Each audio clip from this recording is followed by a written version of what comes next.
So the Southern Pacific Transportation Company was formed in 1865 and lasted until 1996 after it merged with the Union Pacific. It was more ironically focused on the West Coast rather than South, only really having one really major train running through the southern states compared to something like, say, California. You see my problem? It mainly operated in California. You know who lives in California? Me! This has led to me noticing that rather than paying attention to literally any other railroad in California, all the Californians, and even some outside the states, seem to foam over this one particular railroad.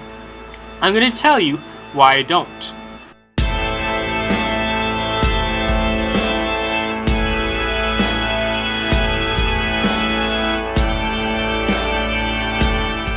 However, before we go into why I hate the quote-unquote friendly Southern Pacific, even I can admit that I am a fan of some of its stuff, and there's actually more stuff that I like about the SB than I dislike.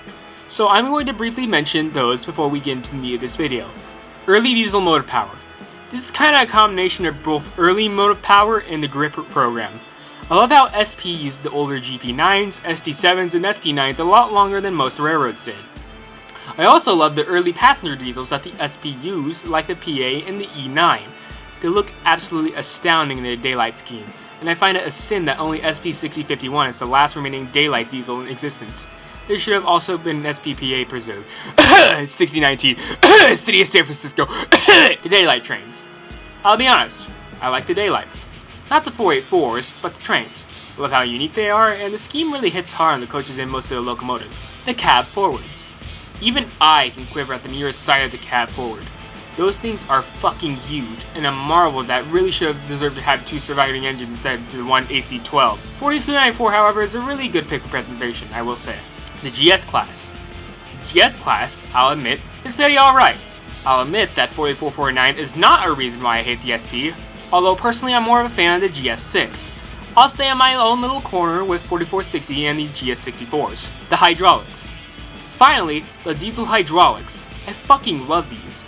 Their unique design, the variance between fat and skinny, the fact that one was turned to a camera car and somehow ended up restored, it's a marvel.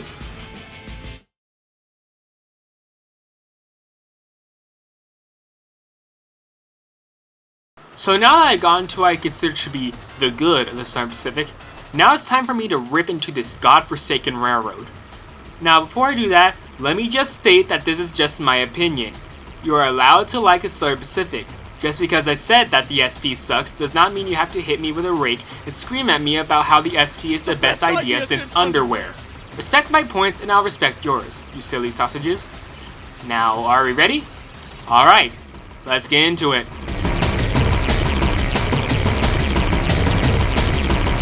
Southern Pacific, unsurprisingly, being the massive railroad that it is, had its influence on a number of things in California, and it sure does show.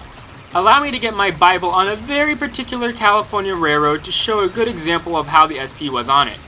The Central California Traction Company by David Stanley and Jeffrey Moreau. So in 1925, the Southern Pacific wanted to purchase the CCT. Keep in mind that this was happening while the SP already had a line to Sacramento from Stockton.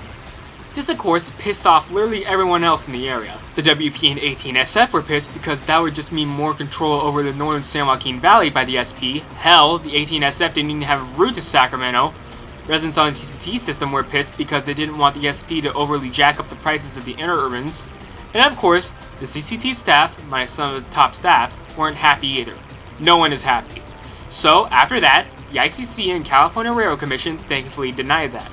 This led to 18SF and WP stepping in, and the ICC eventually agreed to allow all three railroads to share the CCT effective 1928. After getting joint ownership, however, the SP continuously proved to be an obstacle to the Central California Traction through several occasions.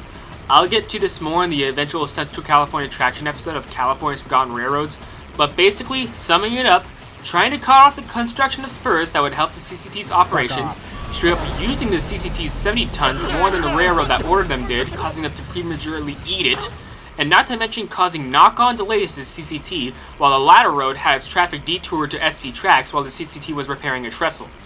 Lo and behold, the SP stopped in the 1980s due to chain events, those being the SPSF fiasco and the Bio-SP by the Rio Grande Industries. Now that SP was under new owners, they pretty much let the CCT do what it pleased. Not like it mattered, however, as the CCT at that point was already on its own downward spiral that would lead this short line to abandon its entire system minus the portion between Stockton and Lodi in the late 1990s.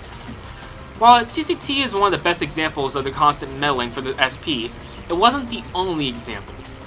Countless other railroads had SP interfere with their business or were even acquired by the SP in the case of railroads like Pacific Electric. That can be excused, however, if it weren't for something else.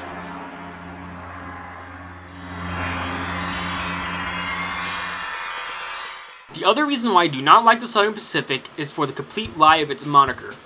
People call the SP the Friendly Southern Pacific. Usually people associate the poor treatment of railroadmen with today's precision scheduled railroading. While it is definitely a problem now, the poor treatment of crews goes back further, unsurprisingly.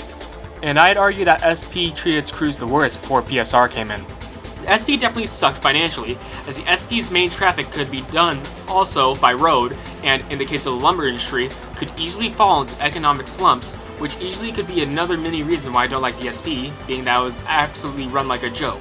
Something that easily could also be applied to how the SP treated its crews. Similar to the roads of today, the SP tended to send their crews with equipment that barely even worked by the 1980s due to cost cutting, leaving maintenance to be very lackluster. This had the possibility of having crews, which by the 1980s could be insufficiently trained, to end up in a death trap. This ended up happening on a fateful day in May of 1989 with Southern Pacific MJLBP-11, or more infamously known as 7551 East. Lackluster maintenance practices left 4 locomotives in various states of disrepair, from inconsistent dynamics such as with 9340 up to being completely dead in the case of 7551. This would lead SP 7551 East to fly off the rails at 105 miles per hour in San Bernardino, destroying several homes and leading to a fire occurring during the cleanup efforts, killing 6 in both incidents combined.